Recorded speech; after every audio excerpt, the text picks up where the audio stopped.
ನಾನು ನಿಮ್ಮ ಹೆಮ್ಮೆಯ ಆತ್ರೇಯ ಆಯುರ್ವೇದಾಲಯದ doctor Nagaraj S Angadi varicose vein ಹಾಗೂ spine Ayurveda speciality expert. Varicose vein ಬಗ್ಗೆ ಇವತ್ತು ತಿಳ್ಕೊಳ್ಳುವಂಥದ್ದು ಬಹಳ ವಿಶೇಷ ಮತ್ತು ಅವಶ್ಯಕತೆವಾಗಿದೆ. ಯಾಕೆ ಅಂತಂದರೆ ಉಬ್ಬಿದ ರಕ್ತನಾಳಗಳು ಕಾಣಿಸ್ಕೊಳ್ತವೆ. ಅದು ಹೇಗಾಗ್ತವೆ? ಉಬ್ಬಿದ ರಕ್ತನಾಳಗಳು ಯೂಶ್ವಲಿ ಏನಾಗುತ್ತೆ ಅಂತಂದರೆ ಹೃದಯದಿಂದ ರಕ್ತ ಕಾಲಿಗೆ ಹೋಗುತ್ತೆ, ಕಾಲಿನಿಂದ ಹೃದಯಕ್ಕೆ ರಕ್ತ ಬರಬೇಕು. ಅದಕ್ಕೆ ವಾಲ್ವ್ ಸಿಸ್ಟಮ್ ಇದೆ ವೇನಿಗೆ, ಬಟ್ ಆರ್ಟ್ರಿಗೆ ಆ ಥರ ಇಲ್ಲ. ಈ ವೇನ್ಗೆ ವಾಲ್ವ್ ಸಿಸ್ಟಮ್ ಇದೆ, ಹಾಗೆ ಕಾಪ್ ಮಸಲ್ ಎರಡನೇ ಹೃದಯ ಅಂತ ಕರಿತೀವಿ. ಅದು ಚೆನ್ನಾಗಿ ನಮಗೆ ಸ್ಕ್ವೀಸ್ ಮಾಡಿ ಪಂಪನ್ನು ಮಾಡುತ್ತೆ. ಪಂಪನ್ನು ಮಾಡಿದಾಗ ಮೇಲ್ಗಡೆ ರಕ್ತ ಬರುತ್ತೆ. ಅಲ್ಲಿ ಮೊಣಕಾಲಿನ ಮೇಲೆ ಮತ್ತು ತೊಡೆಯ ಮೇಲೆ ಎರಡು ಮೇಜರ್ ವಾಲ್ವ್ಸ್ ಇದೆ. ಅದಕ್ಕೆ ಸಫೆನೋ ವಾಪ್ಲಿಟಿಯಲ್ ಜಂಕ್ಷನ್ ಅಂತ ಕರಿತೀವಿ, ಮೊಣಕಾಲ ಮೇಲೆ ಇರೋದನ್ನು. ಅದು ತೊಡೆಯಲ್ಲಿರ್ತಕ್ಕಂಥದ್ದನ್ನು ಸಫೆನೋ ಫೀಮರಲ್ ಜಂಕ್ಷನ್ ಅಂತ ಕರಿತೀವಿ. ಅದಕ್ಕೆ ಅಸೋಸಿಯೇಟೆಡ್ ಆಗಿ ಇನ್ನೂ 10 ರಿಂದ 20 ಇನ್ಕಾಂಪಿಟೆಂಟ್ ಪರ್ಪೋರೇಟರ್ಸ್ ಆಗ್ತವೆ ಅಥವಾ ಪರ್ಪೋರೇಟರ್ಸ್ ಇದ್ದಾವೆ. ಅವು ಇನ್ಕಾಂಪಿಟೆಂಟ್ ಆದಾಗ ಇವೆಲ್ಲ ರಕ್ತನಾಳಗಳು ವೆರಿಕೋಸ್ ವೇನ್ ಕಾಣುತ್ತೆ. ಅಂದರೆ ವಾಲ್ವ್ಸ್ಗಳು ಲೂಸ್ ಆದಾಗ ಅಥವಾ ಇನ್ಕಾಂಪಿಟೆಂಟ್ ಆದಾಗ ಮೇಲ್ಗಡೆ ಇರೋ ರಕ್ತ ಕೆಳಗಡೆ ರಕ್ತನಾಳಕ್ಕೆ ಬಂದು ಸೇರಿ ಉಬ್ಬಿಕೊಂಡು ತಿರುಚಿಕೊಂಡು ಅಥವಾ ದಪ್ಪವಾಗಿ ಕಾಣಿಸ್ಕೊಳ್ತದೆ. ಇದು ಹೆಚ್ಚು ನಿತ್ತು ಕೆಲಸ ಮಾಡೋರಲ್ಲಿ ಅಥವಾ ಯಾವುದೇ ಚಟುವಟಿಕೆ ಇಲ್ಲದಿರ್ತಕ್ಕಂಥ ಮನುಷ್ಯರಲ್ಲಿ, ಆನುವಂಶಿಕವಾಗಿ ಬಂದಿರತಕ್ಕಂಥ ಸಮಸ್ಯೆ ಇರೋರಲ್ಲಿ, ರಕ್ತ ಕೆಟ್ಟಿರೋ ಅಂದರೆ ರಕ್ತ ದುಷ್ಟಿ ಇರುವವರಲ್ಲಿ ಹಾಗೂ ಹೆಚ್ಚು ಪಿತ್ತ ಪ್ರಕೃತಿ ಇರೋರಲ್ಲಿ, ಹೆಚ್ಚು ಉಪ್ಪು ಖಾರ ಹುಳಿ ನಾನ್ ವೆಜ್ಜು ಈ ಥರ ತಿನ್ನೋ ವ್ಯಕ್ತಿಗಳಲ್ಲಿ, ಅಥವಾ ಫಿಸಿಕಲಿ ಅಸಾಲ್ಟ್ ಅಂದರೆ ಪೆಟ್ಟು ಬಿದ್ದಿರ್ಬೋದು ಅಥವಾ ಬಿದ್ದಿರ್ಬೋದು, ಕೆಲವೊಬ್ಬರು ಪ್ರೆಗ್ನೆನ್ಸಿಯಿಂದ ಬಂದಿರ್ಬೋದು, ಅಥವಾ ಕೆಲವೊಬ್ಬರು ಮೆಡಿಸಿನ್ ಅಥವಾ ಟ್ರೀಟ್ಮೆಂಟ್ ಇಂಪ್ರಾಪರ್ ಆಗಿ ತೆಗೆತಕ್ಕಂಥ ಟ್ರೀಟ್ಮೆಂಟಿಂದ ಈ ವೆರಿಕೋಸ್ ವೇನ್ ಸಮಸ್ಯೆ ಕಾಣಿಸ್ಕೋಬೋದು. ಇವೆಲ್ಲ ರಿಸ್ಕ್ ಫ್ಯಾಕ್ಟರ್ ಆಗಿರುತ್ತೆ. ಸಾಮಾನ್ಯವಾಗಿ ವೆರಿಕೋಸ್ ವೇನ್ ಹೇಗೆ ಕಾಣುತ್ತೆ ಅಂತಂದರೆ ಬಿಗಿನಿಂಗಲ್ಲಿ ಸಣ್ಣ ಉಬ್ಬಿದ ರಕ್ತನಾಳಗಳು ಕಾಣಿಸ್ಕೋಬೋದು. ಅದು ನಿಧಾನವಾಗಿ ಸ್ವಲ್ಪ ಹೆಚ್ಚಿನ ಉಬ್ಬಿದ ರಕ್ತನಾಳಗಳು, ಹಾಗೆ ಸ್ವಲ್ಪ ನೋವು ಬರುವಂಥದ್ದು, ಹಾಗೆ ತುರಿಕೆ ಬರುವಂಥದ್ದು, ಹಾಗೆ ಸ್ಕಿನ್ ವೈಟ್ ಇದ್ದದ್ದು ಹಾಗೆ ಅಲ್ಲಿ ಇಲ್ಲಿ ಚಿಕ್ಕೆ ಚಿಕ್ಕೆ ಕಪ್ಪು ಚಿಕ್ಕೆ ಕಾಣಿಸ್ಕೊಂಡು ಅಲ್ಲಿ ಗುಳ್ಳೆ ಆಗ್ಬೋದು, ಹಾಗೆ ಸ್ಕಿನ್ ಕಪ್ಪಗೆ ತಿರುಗ್ಬೋದು. ತದನಂತರ ಅದು ತೀವ್ರವಾಗಿ ಕಡ್ತ ಬಂದು ಕೆಲವೊಬ್ಬರು ಕೆರೆದು ಗಾಯ ಮಾಡ್ಕೊತಾರೆ, ಇಲ್ಲ ಅಂತಂದರೆ ಕೆರೆದನೇ ಅಲ್ಸರು ಆಗ್ಬೋದು. ಇದು ಹಂತ ಹಂತವಾಗಿ ವೆರಿಕೋಸ್ ವೇನ್ ನಿಮ್ಮಲ್ಲಿ ಕಾಣಿಸ್ಕೊಳ್ಳೋವಂಥದ್ದು ಉಂಟು.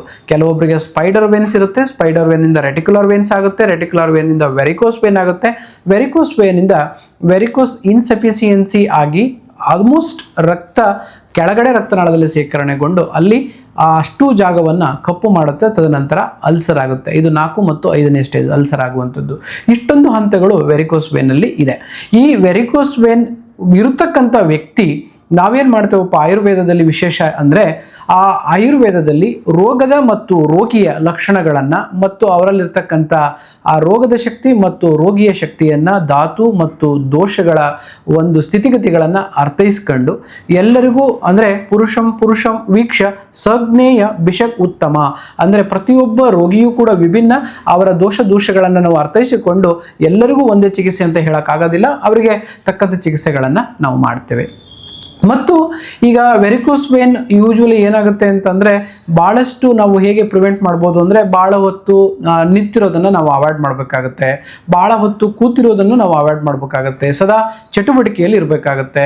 ಸಾಮಾನ್ಯವಾಗಿ ನಾವು ಕೂತಾಗ ನಮ್ಮ ಕಾಲಿನ ರಕ್ತನಾಳಗಳು ಊದಾಗಿದ್ದರೆ ನಮ್ಮ ಹೃದಯಕ್ಕಿಂತ ಹೆಚ್ಚು ಎತ್ತರದಲ್ಲಿ ಕಾಲುಗಳನ್ನು ಇಟ್ಕೊಂಡು ನಾವು ಕೂತ್ಕೊಳ್ಳೋದು ಅಥವಾ ಸ್ವಲ್ಪ ಎಕ್ಸಸೈಸ್ಗಳನ್ನು ಮಾಡುವುದು. ಅದರಲ್ಲೂ ಯೋಗದಲ್ಲಿ ನಾವು ಶೀರ್ಷಾಸನವನ್ನು ಮಾಡ್ಬೋದು, ಉತ್ಕಟಾಸನವನ್ನು ಮಾಡ್ಬೋದು, ಹಾಗೆ ಪಾದವೃತ್ತಾಸನವನ್ನು ಕೂಡ ನಾವು ಮಾಡ್ಬೋದು. ಹೀಗೆ ಹಲವಾರು ಕ್ರಿಯೆಗಳನ್ನು ನಾವು ಮಾಡ್ಬೋದು. ಹಾಗೆ ವೆರಿಕೋಸ್ ವೇನ್ ತುಂಬ ಊತ ಬಂದಿದೆ, ಹಾಗೆ ನಿಮಗೆ ಹೆಚ್ಚಿನ ತುರಿಕೆ ಬರ್ತಾ ಇದೆ, ಹಾಗೆ ರಕ್ತ ಚೆಲ್ಲಿ ಹೋಗ್ತಾ ಇದೆ, ಗಾಯ ಆಗಿದೆ, ತುಂಬ ತುರಿಕೆ ಬರ್ತಿದೆ, ಉಸಿರಾಟಕ್ಕೆ ತೊಂದರೆ ಆಗ್ತಾ ಇದೆ, ಮತ್ತು ನಿಮಗೆ ಏನೋ ಒಂದು ಹಿಂಸೆ ಆಗ್ತಾ ಇದೆ, ನಿಂತ್ಕೊಳ್ಳೋಕ್ಕಾಗ್ತಾ ಇಲ್ಲ, ತುಂಬ ನಡೆಯೋಕ್ಕಾಗ್ತಾ ಇಲ್ಲ ಅಂತ ಕಂಡೀಷನಲ್ಲಿ ನಿರ್ಲಕ್ಷಿಸಬೇಡಿ. ಯಾಕೆ ಅಂತಂದರೆ ಇವತ್ತು 3% ಇರುವುದು 30%ಕ್ಕೆ ಬಂದಿರೋದು ತುಂಬ ಖೇದನೀಯ, ತುಂಬ ಬೇಸರದ ಸಂಗತಿ. ಇದು ಒಂದೇ ವೆರಿಕೋಸ್ ವೇನ್ ಸಮಸ್ಯೆ ಸುಮಾರು 20 ರಿಂದ 30 ಸಾವಿರ ಕೋಟಿಗೂ ಹೆಚ್ಚು ಇವತ್ತಿನ ಖರ್ಚನ್ನು ಮಾಡ್ತಾ ಇದೆ ಸರ್ಜರಿ ಅಥವಾ ಇನ್ನಿತರ ಸಮಸ್ಯೆಗೆ. ಅಷ್ಟೊಂದು ದೊಡ್ಡ ಸಮಸ್ಯೆಯಾಗಿ ಇವತ್ತು ಇದು ಪರಿಗಣಿಸಿದೆ ಒಂದು ವರ್ಷಕ್ಕೆ. ಹಾಗಾಗಿ ವೆರಿಕೋಸ್ ವೇನ್ ಇವತ್ತಿನ ದಿನಗಳಲ್ಲಿ ಲೈಫ್ ಸ್ಟೈಲ್ ಡಿಸಾರ್ಡರ್ ಆಗಿ ಬದಲಾಗ್ತಿರೋದು ತುಂಬ ಅತ್ಯಂತ ಖೇದನೀಯ. ನಾವು ಲೈಫ್ ಸ್ಟೈಲ್ ಡಿಸಾರ್ಡರ್ ಅಂದರೆ ಡಯಾಬಿಟಿಸ್ ಕೇಳಿದ್ವಿ, ಹೈಪರ್ ಟೆನ್ಷನ್ ಕೇಳಿದ್ವಿ, ಹೈಪೋಥೈರಾಯ್ಡಿಸಮ್ ಕೇಳಿದ್ವಿ, PCOD ಆಗಿ PCOS ಅನ್ನು ಆಗಿದ್ವಿ. ಈಗ ಇದು ಕೂಡ ಅದರ ಮಟ್ಟಕ್ಕೆ ದಾಪುಗಾಲಿಡ್ತಕ್ಕಂಥದ್ದು ಬಹಳ ಒಂದು ಕೆಟ್ಟ ಸ್ಥಿತಿ. ಹೀಗಾಗಿ ನಾವು ಈ ಸಮಸ್ಯೆಗಳನ್ನು ಸರಿಪಡಿಸ್ಕೋಬೇಕು ಅಂತಂದರೆ ಸೂಕ್ತವಾಗಿರ್ತಕ್ಕಂಥ ವೈದ್ಯರನ್ನು ಕಂಡು ನೀವು ನಿಮ್ಮ ಆರೋಗ್ಯವನ್ನು ಕಾಪಾಡ್ಕೊಳ್ಳಿ. ನಿಮ್ಮ ಸಮಸ್ಯೆ ನಮ್ಮ ಆರೋಗ್ಯ ಮತ್ತು ನಮ್ಮ ಸೊಲ್ಯೂಷನ್. ನಿಮಗಾಗಿ ನಾವು ಸದಾ ನಿಮ್ಮ ಸೇವೆಯಲ್ಲಿ ಇರ್ತೇವೆ. ಏನೇ ಸಮಸ್ಯೆಗಳು ಬಂದರೂ ನೋಡಿ ಅದನ್ನು ಗಮನಿಸಿ ನಿಮಗೆ ಸೂಕ್ತವಾದ ಚಿಕಿತ್ಸೆಯನ್ನು ನೀಡ್ತೇವೆ. ಇನ್ನೂ ಹೆಚ್ಚಿನ ವಿಡಿಯೋಗಳು ಅಥವಾ ಹೆಚ್ಚಿನ ಮಾಹಿತಿಗಳು ಬೇಕಾಗಿದ್ದಲ್ಲಿ ನಮ್ಮ ಪೇಜನ್ನು ಫಾಲೋ ಮಾಡಿ, ಲೈಕ್ ಮಾಡಿ, ಕಮೆಂಟ್ ಮಾಡಿ, ಶೇರ್ ಮಾಡಿ. ಇನ್ನೂ ಹೆಚ್ಚಿನ ಉತ್ತಮವಾಗಿರ್ತಕ್ಕಂಥ ಮಾಹಿತಿಯನ್ನು ನಿಮಗಾಗಿ ನಾವು ಹೊತ್ತು ತರ್ತೇವೆ ಅಂತ ಹೇಳ್ತಾ healthy legs are healthy life ಮತ್ತು ರಿಚ್ ಲೈಫ್ ಮತ್ತು ಪ್ರಾಸ್ಪರಸ್ ಲೈಫ್, ಹ್ಯಾಪಿ ಲೈಫ್ ಅಂತ ತಿಳಿಸ್ತಾ ಇವತ್ತಿನ ವಿಡಿಯೋನ ಮುಗಿಸ್ತೀನಿ. ನಮಸ್ಕಾರ.